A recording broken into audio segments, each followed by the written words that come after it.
Eh, kalau mau jujur ya, kalau saudara bangun dan sampai nanti masuk malam, ada satu hal yang tidak akan pernah tidak kita alami.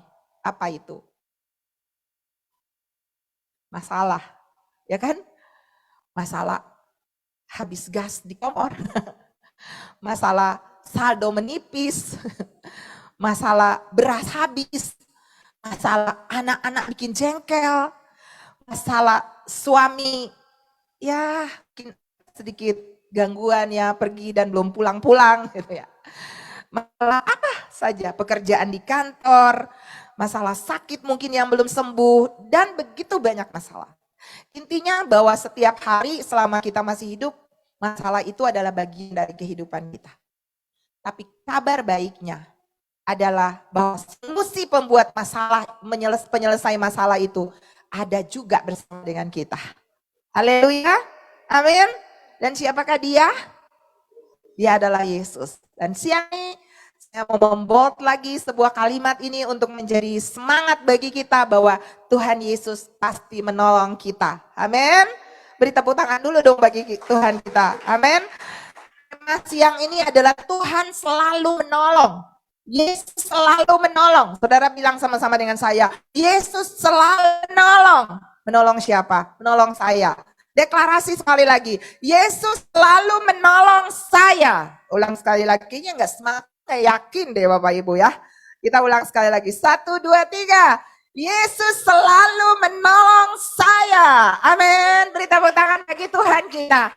Dan waktu saudara bilang begitu, wah, malaikat-malaikatnya sedang diperintahkan untuk mengawal kita. Dan Tuhan Yesus bilang, wah, dia bilang, aku selalu menolong dia. Aku pasti akan selalu menolong kita, menolong saudara dan saya. Amin Bapak Ibu. Nah, jadi masalah itu memang sudah setua dunia ya Bapak Ibu ya. Dan masalah itu yang kurang kerennya nih, dia nggak pernah datang pakai SMS dulu. Ya, dia nggak WA dulu ya. Dia tiba-tiba datang ya. Kemarin minggu lalu kami pulang dari tempat ini dan besok paginya kami dikejutkan salah satu teman baik kami, hamba Tuhan juga dulu sama-sama ya Bapak Ibu, dan dia khotbah hari Minggu. Dia sementara dia sharing, lalu kemudian dia dulu, tapi dia nggak mau, dia bilang saya mau menyelesaikan khotbah saya, dan selesai dia berkhotbah, dia jatuh lalu dibawa pulang ke rumah dan malamnya dia dipanggil pulang oleh Tuhan. Umurnya masih sesekita, masih sesaya ya, masih 50-an Bapak Ibu. Dan itulah manusia, kaget semua, kita semua terkejut ya. Dan yang saya mau bilang bahwa hidup ini misteri. Ya, kita nggak akan pernah tahu tuh besok masih ada atau enggak. Ya, sebab itu mari yang kita tahu adalah kita setiap hari butuh pertolongan. Amin ya Bapak Ibu. Dan kalau kita minta tolong sama manusia, manusia itu punya dua kategori. Dia mau tolong karena dia orangnya murah hati, tapi dia nggak mampu. Dia juga punya keterbatasan. Misalnya saudara minta pinjam, misalnya minta lah. Jangan di sini jangan suka pinjam-pinjam ya Bapak Ibu ya. Minta, jangan pinjam-pinjam ya. Kalau mau pinjam di mana? Di bank. Karena nanti akhirnya yang teman jadi nggak berteman ya, jadi musuh karena suka pinjam-pinjam ya. Kita kalau mau memberi, beri aja, nggak usah pakai kasih-kasih pinjam ya Bapak Ibu, itu nggak bagus ya. Anak Tuhan tidak dianjurkan firman-Nya untuk meminjam-minjam, mending ke bank ya. Nah, kalau misalnya Bapak Ibu misalnya dalam situasi-situasi yang tidak menyenangkan ya, kita dalam situasi-situasi sulit ya, dan kita minta tolong sama seseorang, mungkin dia orangnya mau nolong, tapi dia juga punya keterbatasan, dia nggak mampu untuk menolong kita. Kalau dia mampu, dia pasti nolong karena dia baik hati. Tapi ada orang juga yang sebenarnya tuh dia bisa tolong, dia punya kemampuan untuk nolong, tapi dia pelit, dia nggak mau tolong. Itu dua kategori orang, mau tapi tidak mampu, mampu tapi tidak mau. Tapi ada satu pribadi yang mampu dan mau, katakan amin.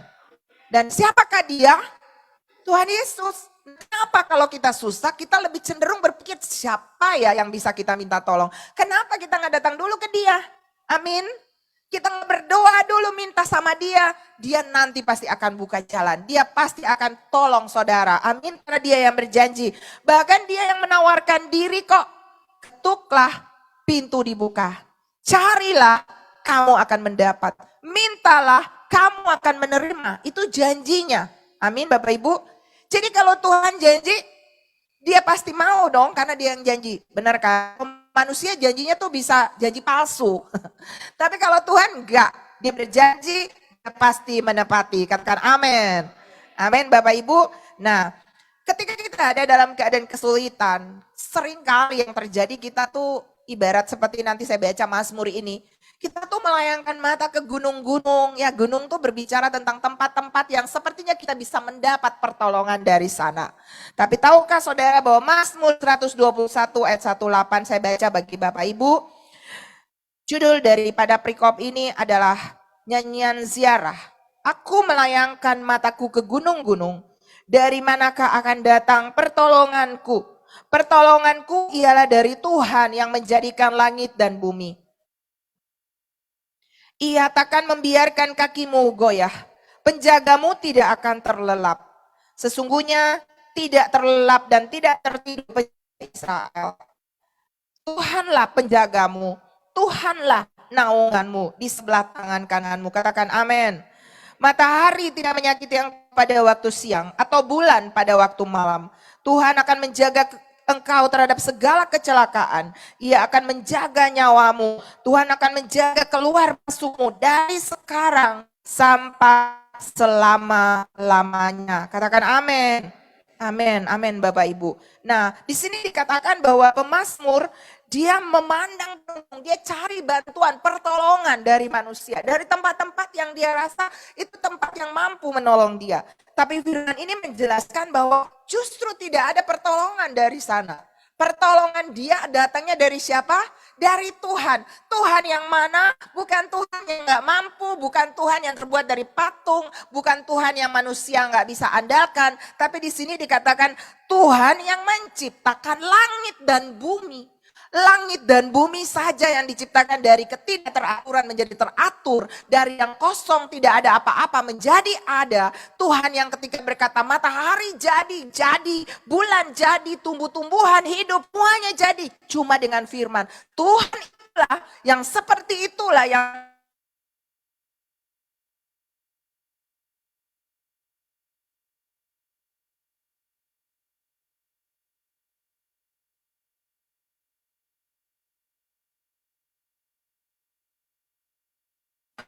apalagi untuk mengisi saldomu yang habis di bank.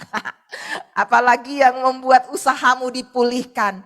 Sekejap Tuhan bisa melakukannya. Yang penting tetap berharap dan bergantung kepada Dia. Tetap andalkan Dia. Karena sesungguhnya di balik proses yang berkepanjangan ini ada hal yang lebih penting, jauh lebih penting dari cuman saudara ditolong oleh Tuhan. Wow. Ini yang saya mau bagikan siang ini. Sebenarnya saya sudah sempat bagikan itu tadi pagi ya di online dan onsite di Makassar.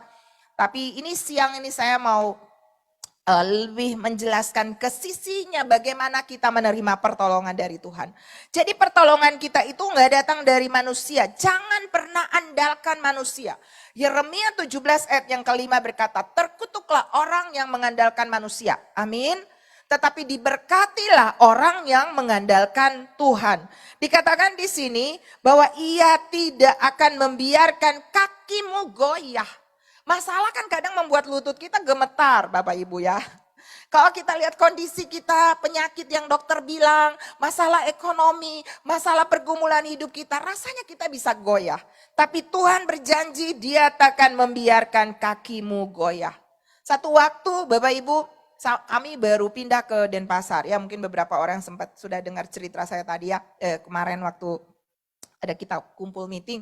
Nah saudara, kami baru pindah di satu kota ya, dan di sana kami belum punya siapa-siapa. Saya sedang mengandung anak saya yang kedua, dan kami nggak punya banyak simpanan saudara ya. Kami hidup ya selalu disediakan Tuhan. Dan pada saat saya sudah mau, dokter bilang bahwa mungkin bulan Juli baru anak saya itu lahir. Tetapi oleh anugerah Tuhan terjadi percepatan. Di tanggal 6 Juni, saya sudah tanggal 5 saya sudah merasa akan melahirkan. Dan kami belum punya persiapan apa-apa Bapak Ibu. Saya bahkan belum sempat cuti dari kantor. Dan singkat cerita pagi-pagi subuh saya dibawa oleh suami saya ke rumah sakit. Dan akhirnya yang kata dokter nanti siang dan sore baru saya melahirkan dan saya sendirian, saya kesakitan, saya ketakutan. Tapi Tuhan mempercepat dan saya punya putri lahir di pagi hari yang harusnya siang atau sore. Itu amazing banget ya. Ternyata anak-anak itu Bapak Ibu ya, dari dalam kandungan kita udah bisa ajak kok bicara, bisa jadikan dia bestie karena dia udah punya kehidupan kan. Nah waktu itu saya ingat saya bilang sama putri saya sendiri karena suami saya bawa pulang kakaknya untuk kasih makan karena dia juga masih kecil. Lalu saya cuman bilang begini, Dek bantu mama kesakitan banget. Dan saudara tahu seperti dia mengerti dan dia seperti dengan cepatnya. Dan saya teriak, suster saya mau melahirkan. Dan susternya benar-benar bilang belum, masih sore atau siang, belum bu. Tapi saya bilang enggak sekarang. Dan beneran susternya datang dan susternya langsung panggil temannya. Iya benar ibunya udah mau melahirkan dan dia lahir. Itulah pertolongan Tuhan, luar biasa. Amin Bapak Ibu, itu baru pertama. Lalu kemudian saya dipindahkan ke kamar dan waktu suami saya datang, dia terkejut karena anak saya dan saya sudah ada di kamar, berarti cepat sekali kan. Tetapi yang lebih mengagetkan lagi adalah ketika dia di kantor dan dia menelpon ke rumah sakit. Dia tanya berapa, karena disuruh di sana tanya berapa biaya melahirkan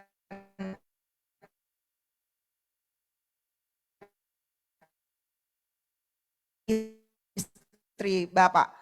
Dan dari rumah sakit berkata bahwa, dah apa yang ngelunasin? Ini benar kisah nyata. Tuhan Yesus yang melunasin. Ada malaikat terbang dari surga bawa duit. Kan ini masuk di rekor book kayaknya.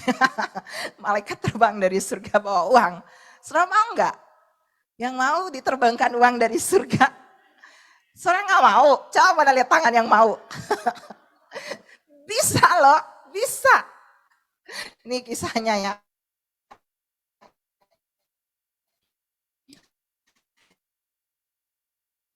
Jadi kami bingung, suami saya telepon siapa yang datang ke kamar rumah sakit itu kecuali satu ruangan ya, dan cuma tinggal satu kamar doang.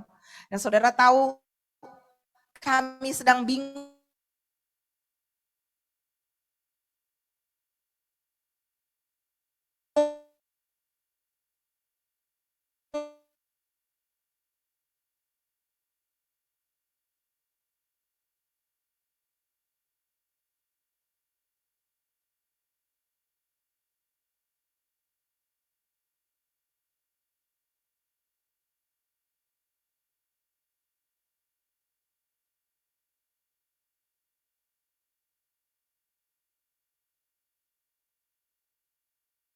dari yang bukan.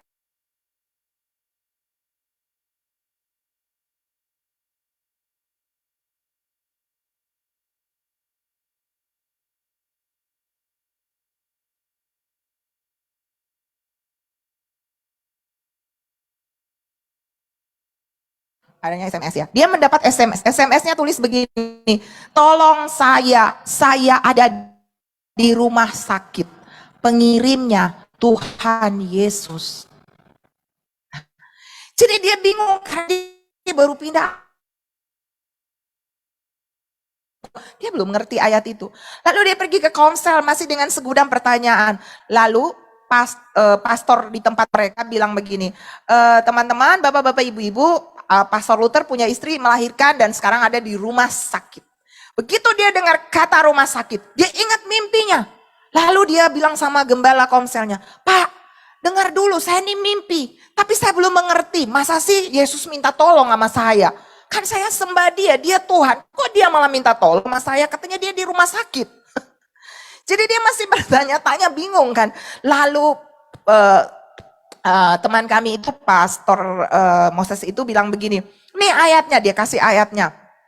Apa yang kamu lakukan waktu kita berdiri di hadapan tahta Tuhan, lalu dikatakan waktu marilah hambaku yang baik dan setia, engkau telah setia dengan perkara kecil, hiduplah dalam kebahagiaan bersamaku.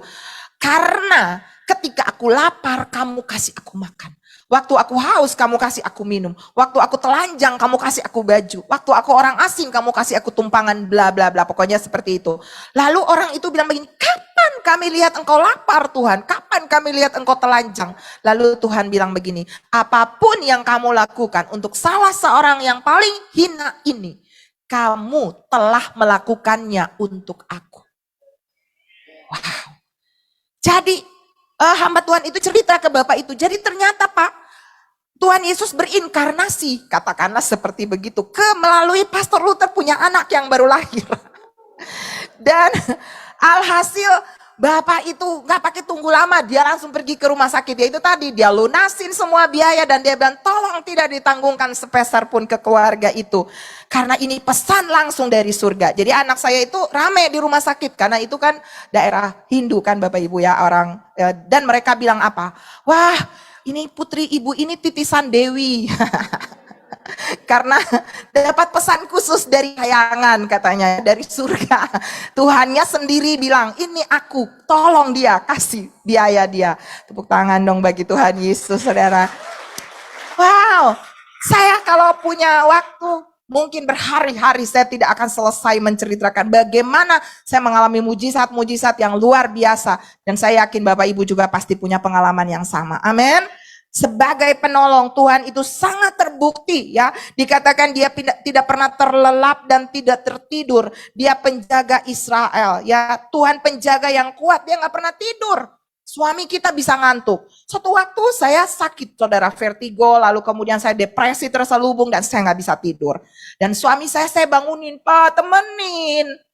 Apa dia bilang? Sayang, malam diciptakan untuk tidur. Hati ini gak berperasaan. Ternyata dia lagi latih saya untuk tidak bergantung kepada suami, untuk gak manja. Karena saya memang orang manja Bapak Ibu. Saya anak paling kecil, jadi apa-apa kakak-kakak saya tuh selalu siap menolong saya. Ada Pak Richard di belakang itu salah satu kakak saya saudara ya. Jadi mereka selalu tersedia. Saya anak yang pokoknya pasti ada yang nolong, B pasti ada yang nolong. Nah suami saya bilang, wah ini anak kalau nggak dilatih dia baperan, bawa perasaan, dikit-dikit cengeng. Saya paling suka nangis saudara. Kalau lihat muka orang tuh nggak senyum, nangis. Suami saya suka bilang gini, jangan tangisi dirimu, tangisi jiwa-jiwa yang lagi jalan menuju kebinasaan. Kadang-kadang saya pikir, ini orang nggak berperasaan banget. Makanya saya pernah bilang, nih kayak monster nih. Tapi setelah berjalannya waktu dan Tuhan melatih saya untuk lebih dewasa, saya bersyukur punya suami yang model begini. Kalau suami saya yang manja-manjain, ayolah sayang, nangis, nangis, nangis. Wah, saya akan terus jadi istri yang baperan. Dan gak akan bisa pernah menolong orang. Karena apa? Cuman terus mikirin kesenangan saya sendiri. Tapi saya bersyukur saya dilatih Tuhan melalui suami saya. Nah, di sini dikatakan waktu suami saya nggak mau bangun temenin saya bilang Tuhan, akhirnya kan saya harus doa. Kalau dia bangun, teman cerita, saya malah nggak bisa ketemu Tuhan. Tapi karena dia nggak bangun, saya bangun dan saya bilang ini, Tuhan, suamiku tidur, temanin saya. Wow. Dan ini ayat dia bilang, aku penjagamu yang tidak pernah terlelap dan tidak pernah tertidur. Wow. Jadi ibu-ibu, bapak-bapak, kalau suami nggak menemanin, bersyukur. Amin. Karena Tuhan mau melatih kita untuk ditemani langsung sama Tuhan. Haleluya. Tapi jangan juga bapak-bapak jadi keenakan ya ngetemenin istrinya. Boleh dong. Tapi ada saat kita dengan Tuhan saja. Gak harus dengan suami, gak harus dengan istri, gak harus dengan orang tua, gak harus dengan anak-anak. Itulah hanya dengan Tuhan. Karena pada satu waktu hanya Anda dan saya dengan Tuhan. Gak ada suami bisa tolong, gak ada istri bisa tolong, gak ada orang tua bisa tolong, gak ada pendeta apalagi bisa tolong. Saatnya Anda dan saya dengan Tuhan. Sebab itu Tuhan berkata begini, dia adalah penjaga. Bahasa aslinya dibilang ini syamar atau guard atau penjaga, bodyguard. Dia penjaga, watchman, yang selalu mengawasi, bahkan ketika saudara tidur, Tuhan tidak terlelap. Tuhan menjaga. Bahkan firman Tuhan bilang begini, waktu Anda dan saya tidur, Tuhan ngapain? Memberkati. Makanya malam itu, suami saya selalu bilang, malam diciptakan untuk tidur. Kenapa? Karena waktu kita tidur, Tuhan memberkati kita. Malam itu kan saudara, kalau ilmu pengetahuan bilang begini, malam itu terjadi detox. Tubuh kita nih paru-paru jam 3, ya, ginjal jam sekian, lambung jam sekian. Biasanya lambung tuh kayaknya tuh usus tuh pagi ya. Pagi-pagi kita suka ke toilet kan. Itu detox Bapak Ibu. Tuhan udah cipta yang modelnya tuh sampai gitu. Ya, dia sangat menjaga saudara dan saya. Dan Tuhanlah yang akan menyembuhkan. Dikatakan matahari tidak menyakiti engkau. Artinya di siang Tuhan jaga saudara. Bulan pada waktu malam. Tuhan akan menjaga terhadap segala kecelakaan. Saudara, kami pernah kerusuhan di Ambon. Ya, saya ingat selesai saya melahirkan dan itu ngeri saudara. Dan yang serunya lagi di rumah kami itu di nomor telepon rumah kami dikasih masuk di warta jemaat di gereja. Ditulis ini, nomor telepon darurat. Jadi artinya boleh ditelepon 24 jam. Saya lagi hamil besar lah Bapak Ibu ya. Dan suami saya itu seperti dukun. Nah, dukun itu dokter dan dukun ya. Artinya orang sakit carinya Pastor Luther. Orang kelepasan kemasukan roh jahat, carinya Pastor Luther. Orangnya kecelakaan, carinya Pastor Luther. Jadi telepon kami itu nggak ada habis-habisnya di rumah. Kalau di gereja, telepon ke gereja. Tapi kalau di rumah kami bahkan nggak bisa istirahat. Ditelepon terus. Satu ketika jam 2 malam, jam 3 malam, telepon bunyi. Dan suami saya keluar, angkat. Lalu dia ganti. Saya bilang, mau kemana sayang jam 2? Jam 3 malam, lagi bunyi tembakan di mana-mana saudara. Mortir itu bisa jatuh tiba-tiba di satu tempat dan bom itu meledak. Bisa terjadi, orang mati. Udah seperti apa itu di kota kami. Dan saat dia mau pergi, dia bilang begini, itu tadi ada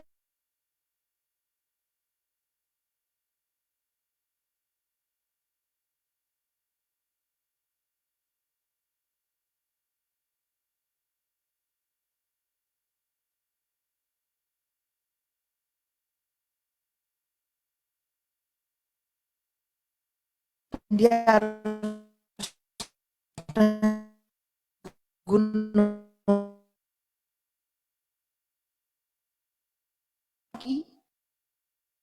kita ketemu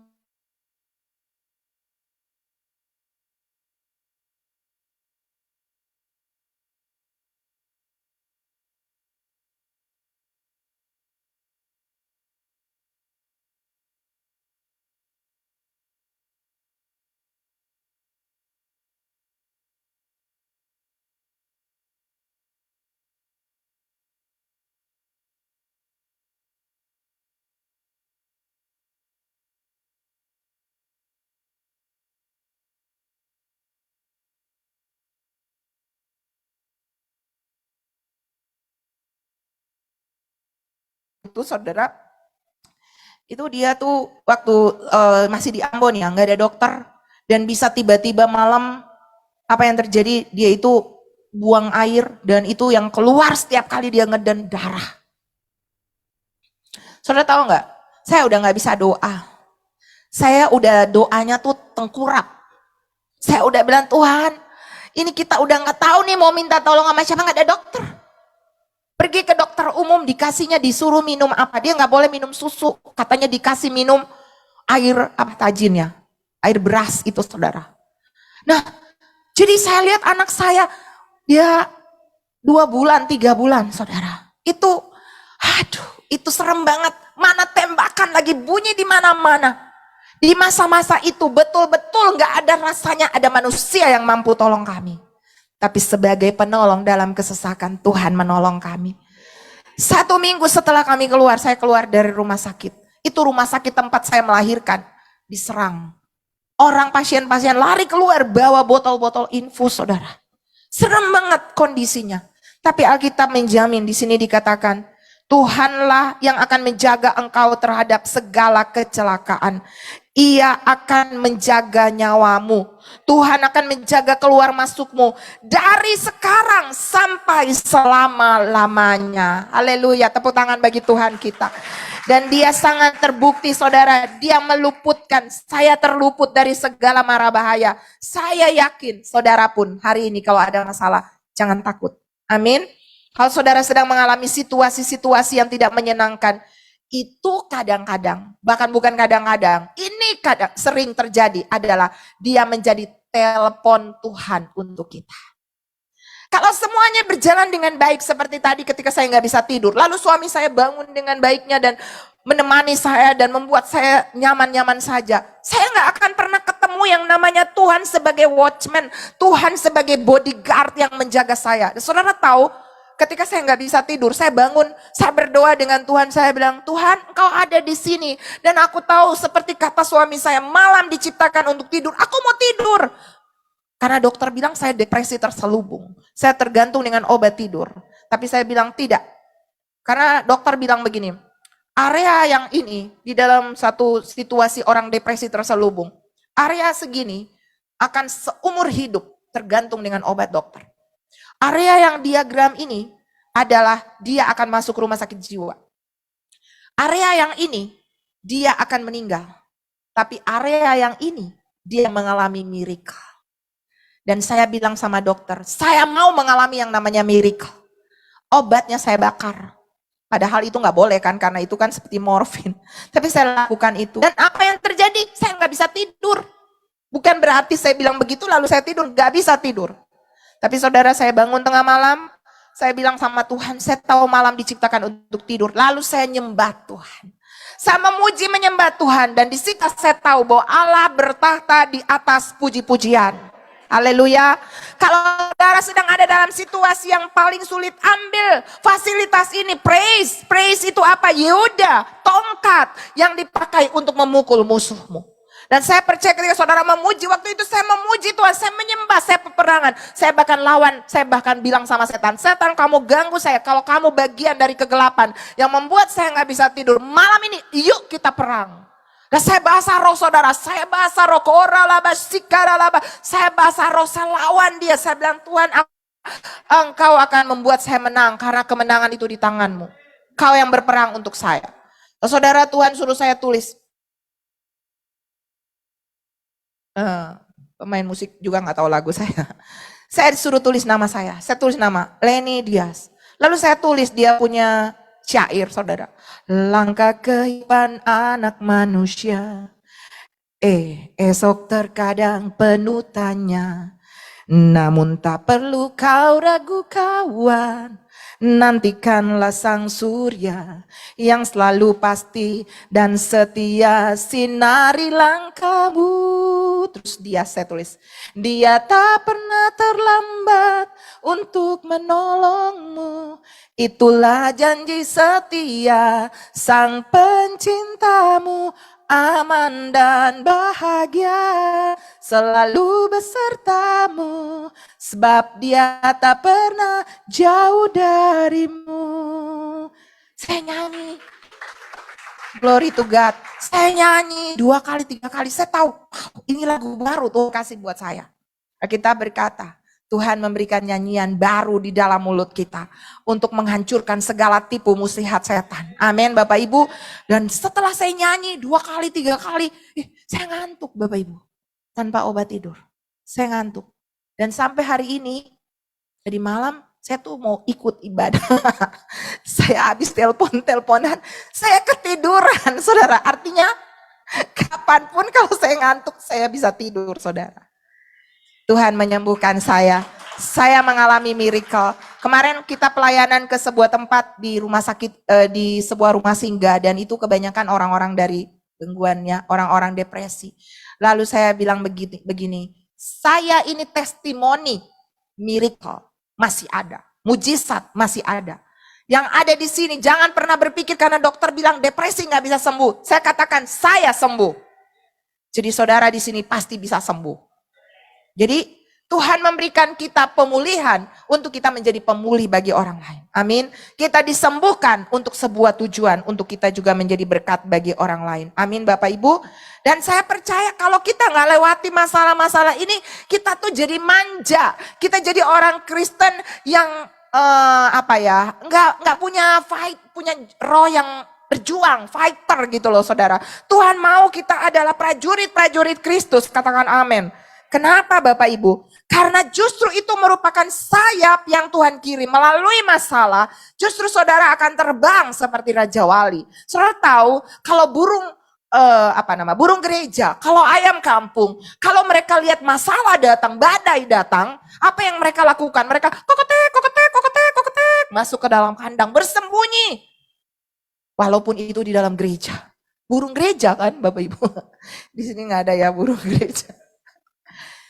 Itulah unggas-unggas yang tidak perkasa. Tapi saudara tahu Raja Wali.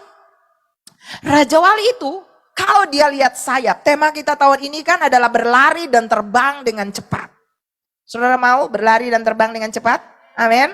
Itu artinya Anda Raja Wali. Saudara tahu Raja Wali. Ketika dia melihat badai datang, maka dia lihat, wow, yang lain bilang menakutkan, kokotek, takut, lari masuk sembunyi.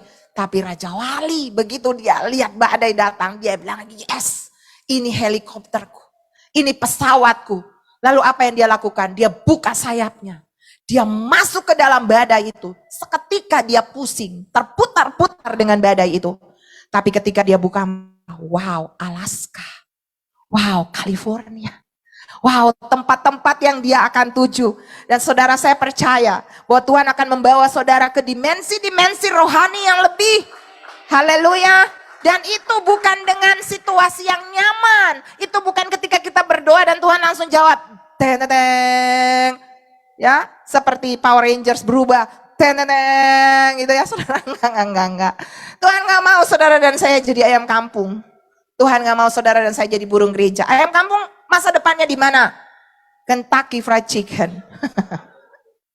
Tapi Raja Wali saudara, dia terbang. Wow. Dan hidupnya keren, matinya juga keren. Luar biasa saudara. Tuhan mau saudara dan saya mengalami titik balik dalam hidup. Tadi pagi saya berbicara tentang hari ini adalah hari terbaik.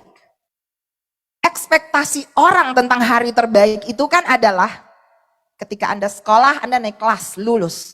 Ketika Anda kuliah, Anda lulus, dapat cum laude pula atau summa cum laude. Ketika Anda bekerja, Anda naik pangkat. Ketika Anda sebagai anak muda dapat jodoh. Tapi tahukah saudara bahwa hari terbaik bukan itu? Ya, apa gunanya seseorang memperoleh dunia dan segala yang ada di dalamnya kalau ia kehilangan nyawanya? Jauh lebih daripada Anda disembuhkan, jauh lebih daripada saudara dijawab doanya, dipulihkan bisnisnya, diangkat, dipromosi. Jauh lebih daripada itu, Tuhan ingin membangun sebuah kualitas rohani ilahi di dalam saudara.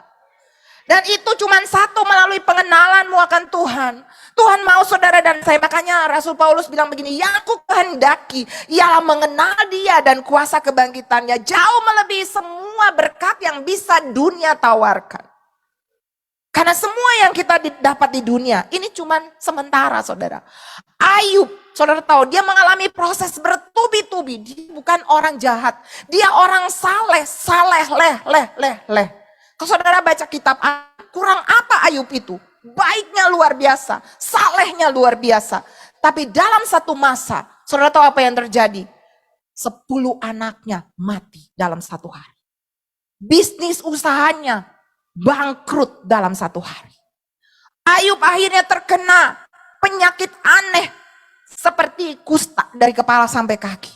Istrinya yang melahirkan 10 anak bahkan bilang begini, Ayub, Allah.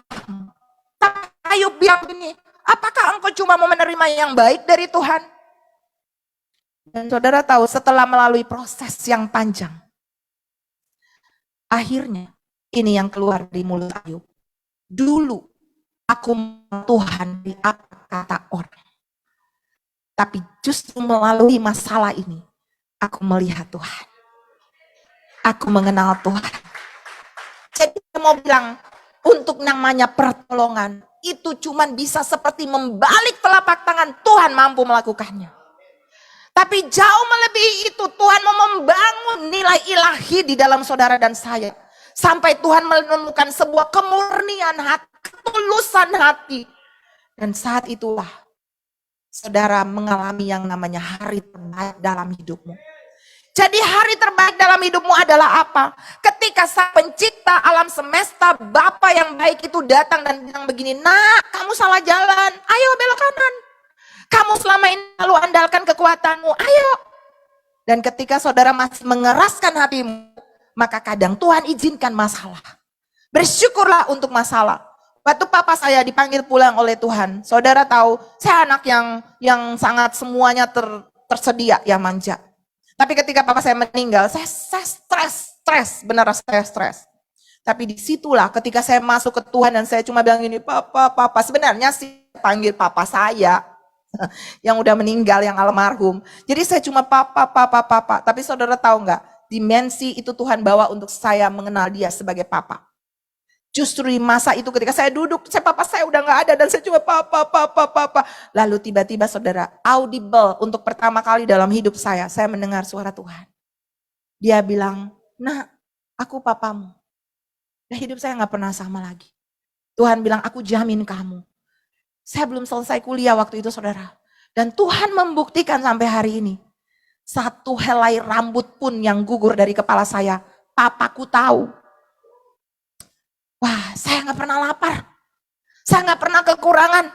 Kalaupun kekurangan, tangannya selalu terulur. Nah, ini untuk kamu, ini untuk kamu. Saudara, kalau saya cerita begitu, banyak orang yang datang dan bilang begini, "Tuhan suruh saya kasih ini ke kamu. Tuhan suruh saya tolong kamu." Wah, saya sampai bilang gini, wow, sepertinya ada spion di mana-mana, CCTV di mana-mana yang mengamati saya. Saudara, kadang pernah satu ketika, saya tuh lihat teman-teman di kantor ya, punya laptop. Saya nggak punya laptop.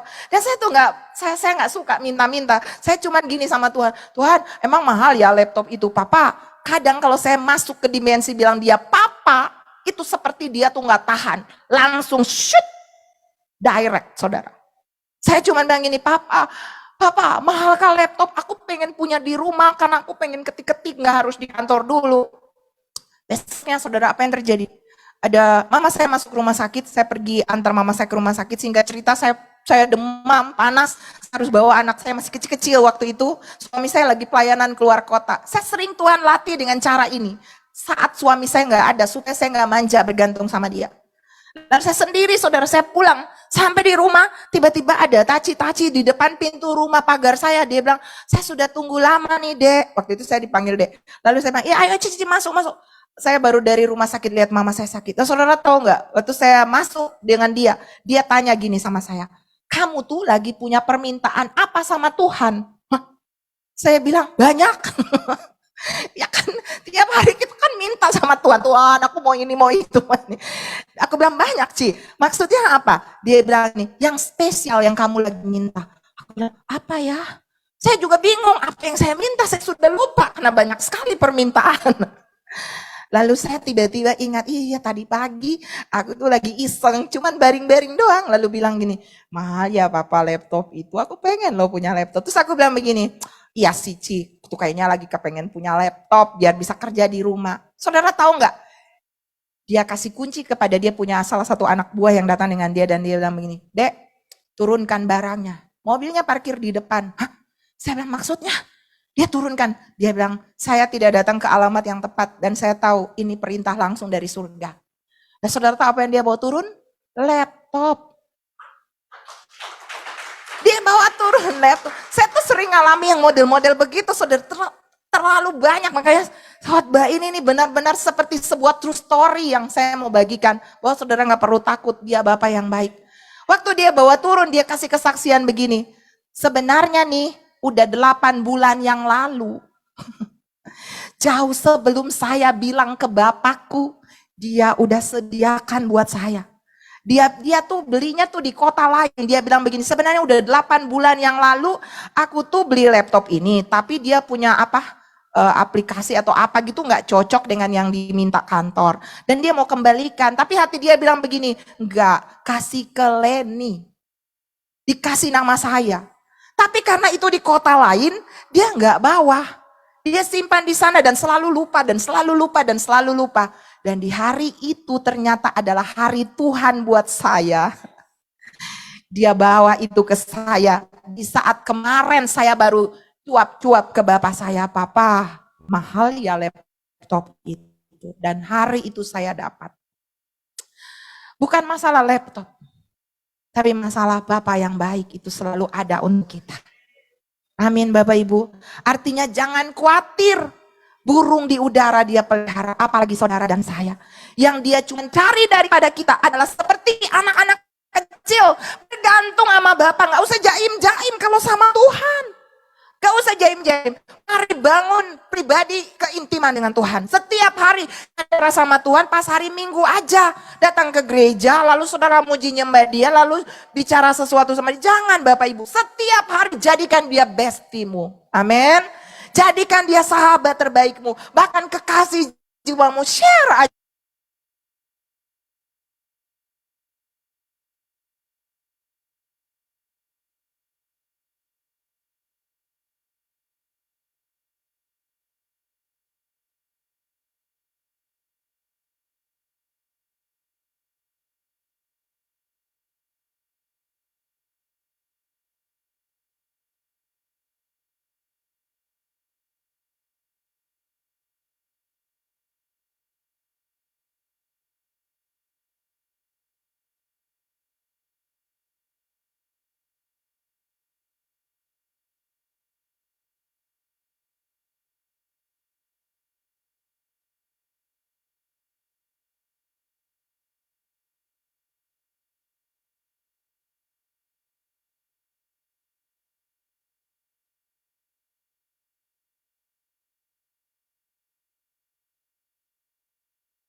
Tukar dengan hal-hal kekalahan. Ya, untuk anak muda yang ada di sini, yuk kita juga hidup kita di dalam kekudusan. Itu salah satu bagian kita menghormati dan menghargai Tuhan. Itu salah satu bagian kita memberikan akses untuk Tuhan selalu menolong kita. Saya bilang sama anak-anak muda yang ada di tempat ini, laki-laki atau perempuan, simpan hatimu jauh-jauh di dalam Tuhan Yesus. Supaya kalau ada laki-laki atau perempuan yang mau ambil hatimu, harus ketemu Yesus dulu. Amin. Amin. Yes. Jangan gampang kasih hati ke sembarang orang. Enggak. Orang itu harus ketemu Yesus. Saya dulu waktu jatuh cinta sama Tuhan, sama Tuhan, Tuhan mending saya kawin. Kalau saya dapat laki-laki yang saya harus urus dia untuk mengenal Engkau. Saya mau kalau Engkau kirim ke saya, minimal dia cinta Engkau sama dengan saya. Minimal. Kalau dia lebih cinta Engkau, oh puji Tuhan, haleluya. Tapi kalau dia enggak cinta Engkau, enggak deh Tuhan. Mending enggak kawin sekalian. Yang ajaibnya suami saya datang dan dia bilang gini, apa yang Tuhan bilang sama kamu? Wah, kalau Nabi bersabda, udah deh saudara. Jadi maksudnya adalah anak-anak muda yang ada di sini. Mari, kalau Anda mau mendapat pertolongan Tuhan, keajaiban setiap hari dalam situasi-situasi masalah-masalahmu, hatimu tulus ke Tuhan, cinta Tuhan, jangan tukar dia dengan apapun, cowok ganteng, cewek cantik, gak ada yang bisa membahagiakanmu. Saya sudah melihat orang-orang yang memilih pasangan-pasangan yang tidak cinta Tuhan, takut Tuhan, kasihan hidupnya. Benar. Sebab itu mari orang-orang para pengusaha yang ada di sini jangan tukar Tuhan dengan hal-hal dunia yang kompromi, tipu sana tipu sini dan sebagainya, jangan. Ya, kita menjadi orang-orang yang punya integritas dalam pelayanan, dalam pekerjaan Tuhan. Amin. Di dalam pekerjaan kita sehari-hari, masalah Tuhan tolong kita itu cuman bisa seperti membalik tangan. Kalau sudah waktunya dia menemukan hatimu yang benar-benar murni di hadapannya, maka Tuhan pasti akan menolong kita. Haleluya. Dan firman Tuhan berkata, carilah dahulu kerajaan Allah dan kebenarannya, maka semuanya ditambahkan. Jadi kesehatanmu, berkatmu, pertolonganmu, promosimu, itu cuman bonus. Katakan amin. Itu cuman apa? Bonus. Jangan cari bonus. Kan gak mungkin dong orang mau dapat mobil beli payung. Iya kan Bapak Ibu? Nggak usah lah, nggak mungkin lah kita beli payung kita dapat mobil, nggak mungkin. Tapi beli mobil dapat payung, amin. Jangan tukar prioritasmu, kejar Tuhan, cari Tuhan sungguh-sungguh, pertolongan nyusul bagi saudara dan saya. Haleluya. Ayo para pemusik maju ke depan. Saya berdoa siang hari ini, kita sudah tahu prioritas terutama dalam hidup kita. Carilah Tuhan, melebihi apapun yang saudara harapkan, yang saudara dambakan. Maka pertolongan Tuhan pasti nyata dalam kehidupanmu. Anak-anak muda, masa depanmu sungguh ada dan harapanmu tidak akan hilang. Yang penting hatimu benar-benar taruh di dalam Yesus. Masalah jodohmu itu Tuhan yang akan kirim bagi saudara dan saya. Diam-diam aja, tenang-tenang aja. Tuhan punya cara untuk mengirim man of God, woman of God bagi saudara dan saya. Jaga kekudusan hidupmu. Orang-orang tua yang ada di sini, ayo kita jujur, kita punya integritas. Kita sekali Yesus, tetap Yesus, hidup dalam kebenaran. Haleluya. Maka saudara akan melihat pertolongan Tuhan itu nyata dalam hidup kita.